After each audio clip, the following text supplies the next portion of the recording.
이어서 지구촌 개벽 소식입니다. 미국에서 조선의 명장 이순신 장군을 다룬 만화책이 계속해서 완판을 기록하며 화제를 모으고 있습니다. 이는 한국의 역사와 문화가 해외에서 새로운 콘텐츠로 주목받고 있는 사례로 평가됩니다. 미국 시카고의 한 만화 전문 서점에서는 슈퍼맨과 배트맨, 어벤져스 같은 전형적인 슈퍼히어로 이야기 사이에 이순신 장군의 이야기가 눈에 띄게 자리 잡고 있습니다. 이곳에서 판매되는 이순신 만화책은 미국인들에게 신선한 충격을 주며 큰 인기를 끌고 있습니다. 각종 만화 축제와 박람회 등 100여 개 행사에서 완판을 기록 중이며 지금까지 12만 5천 부 이상이 판매됐습니다. 이 프로젝트를 이끄는 주인공은 미국인 만화가 올리 콤판입니다. 그는 우연히 KBS 드라마로 이순신 장군을 알게 된 후 깊이 매료되었습니다. 그는 슈퍼맨이란 타고나는 게 아니라 어려운 순간을 이겨내는 사람을 말한다. 그 사람이 바로 이순신이다. 이순신보다 위인에 적합한 사람은 찾을 수 없을 것이다라며 이순신에 대한 애정을 드러냈습니다. 상상 속 인물이 아닌 실존했던 역사적 인물의 이야기를 전하기 위해 그는 수년간 난중일기와 징비록 등을 공부하고 여러 차례 한국을 방문해 철저한 고증 작업을 진행했습니다. 이 과정에서 호기심은 깊은 존경심으로 바뀌었고 이순신 장군을 세계에 알리는 사명감까지 갖게 됐다고 합니다. 그의 손에서 재탄생한 이순신 장군의 전투 장면은 미국 독자들에게 생생하게 다가갑니다. 특히 노량해전 등 전 세계 해전사에서 가장 위대한 전투로 평가받는 순간들이 역동적으로 그려지며 한국 역사의 감동을 전달하고 있습니다. 올리 콤파는 한국은 K-팝, 음식 등으로 알려져 있지만 역사만큼은 만화에서 잘 다뤄지지 않았다라며 한국 역사에 대해 좀 더 다양하게 다루는 창작자들이 늘었으면 좋겠다라고 희망했습니다. 과거에는 K-팝이나 드라마에 대한 이야기가 주를 이뤘지만 한류 문화가 전 세계에 영향을 끼치고 있는 만큼 더 깊고 디테일한 한국 문화를 원하고 있습니다. 환단고기를 비롯한 진정한 한국의 역사와 문화 그리고 정신을 알리는 역할이 중요해지고 있습니다. 다음 뉴스입니다. 신학기를 앞두고 새 학용품을 준비하는 분들이 많으실 텐데요. 해외 온라인 플랫폼을 통한 직구 상품 중 일부가 안전기준을 넘어서는 유해물질을 함유해 소비자들의 주의가 필요하다는 소식입니다. 서울시가 테무, 쉬인, 알리익스프레스 등 해외 플랫폼에서 판매되는 학용품 16개 제품을 검사한 결과 총 7개 제품에서 납과 카드뮴, 프탈레이트계 가소제 같은 유해 화학물질이 국내 기준치를 초과해 검출됐습니다. 특히 수첩 세트 1개 제품에서 납과 카드뮴, 프탈레이트계 가소제가 모두 기준치를 초과했는데요.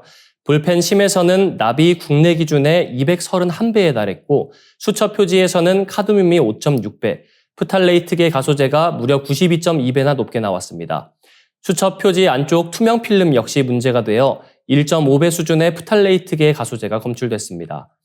납은 생식 기능과 발암 위험도에 악영향을 미쳐 특히 임신부와 아이들의 건강을 크게 위협합니다. 카드뮴은 뼈와 장기에 축적되어 호흡계나 신경계 이상까지 일으키는 발암물질로 알려져 있습니다. 그리고 프탈레이트계 가소제 또한 대표적 내분기계 교란물질입니다. 정자수 감소나 불임, 조산 등을 유발할 수 있어 더욱 주의가 필요합니다.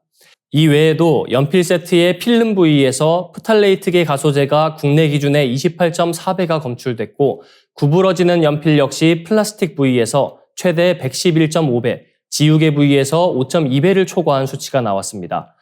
색연필은 케이스 투명 필름과 뒷면에서 각각 198.3배, 139.7배의 프탈레이트계 가소제가 검출되었으며 카드뮴 역시 기준치의 2배를 넘었습니다.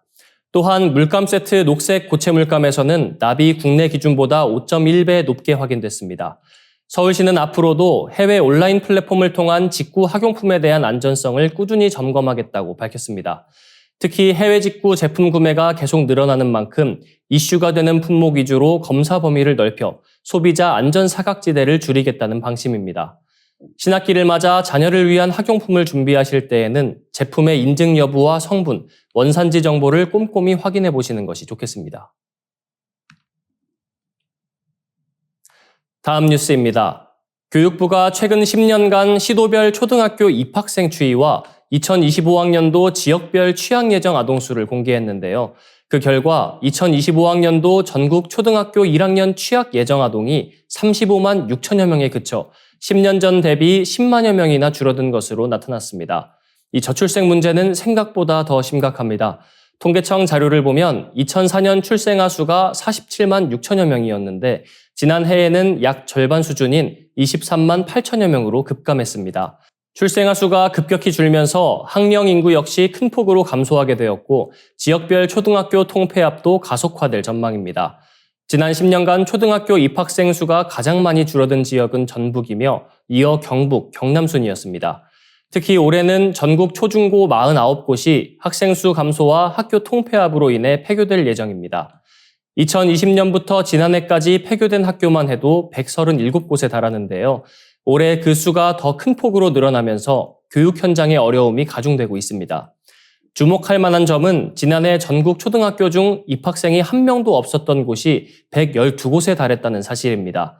전북이 34곳으로 가장 많았고 경북, 경남, 전남, 충남, 강원에서도 비슷한 현상이 나타났습니다. 또한 올해 취합된 현황을 보면 경북 42곳, 전남 32곳, 전북 25곳 등 각 지역에서 입학생이 한 명도 없을 것으로 예상되는 학교가 계속 늘어나는 추세입니다. 초등학교에 빈 교실이 늘어나고 일부 지역은 통폐합을 통해 학교를 유지하는 실정으로 향후 수년 안에 더 많은 학교들에서 아이들의 웃음소리가 사라질 전망입니다. 이 저출생 문제는 이제 지방 소멸과 교육 기반 약화로 이어지고 있는데요. 출산율 자체가 빠르게 회복되지 않는 한 실질적인 해법을 찾기는 쉽지 않아 보입니다. 다음 뉴스입니다.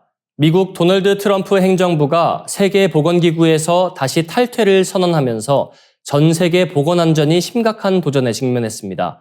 뉴욕타임스는 이 결정이 한때 5억 명의 목숨을 앗아간 천연두 바이러스 관리에 커다란 공백을 초래할 수 있다고 보도했습니다. 이 천연두는 숙주 밖에서도 안정적으로 살아남아 강력한 전염력을 지닙니다. 이 바이러스는 20세기에 전쟁과 다른 질병을 합친 것보다 더 많은 인명을 앗아갔습니다. WHO는 1959년부터 대규모 백신 접종과 격리를 통해 박멸을 추진했으며 1977년 마지막 감염 사례를 끝으로 성공적인 종식을 선언했습니다. 현재 미국과 러시아에 보관된 소량의 천연두 바이러스 연구 역시 WHO의 허가와 감독 아래 이루어집니다. 하지만 미국이 WHO를 떠나면 러시아의 연구소와 관련된 정보를 얻기 어려워지고 천연두가 군사적으로 악용될 수 있다는 우려가 커집니다. 전문가들은 미국이 WHO를 탈퇴함으로써 다른 국가들도 동참해 새 바이러스 발병 위험이 높아질 가능성을 제기하고 있습니다. 트럼프 대통령은 이미 첫 임기 때도 WHO를 비판하며 탈퇴를 선언했으나 바이든 전 대통령이 이를 번복해 분리가 완료되기 전 철회됐습니다. 그러나 두 번째 임기에 들어선 트럼프 대통령은 다시 WHO와의 협력을 중단시켜 전 세계적인 천연두 바이러스 안전망이 흔들리고 있습니다.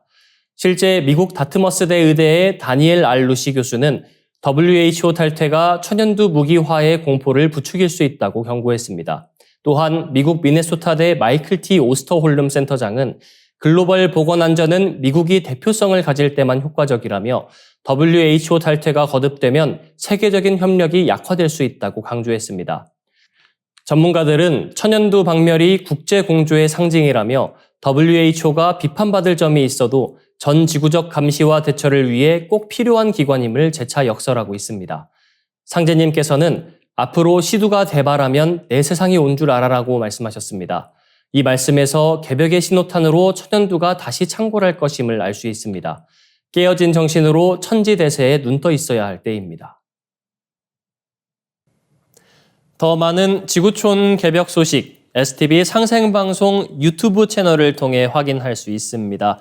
구독과 알림 설정 눌러두시길 바랍니다.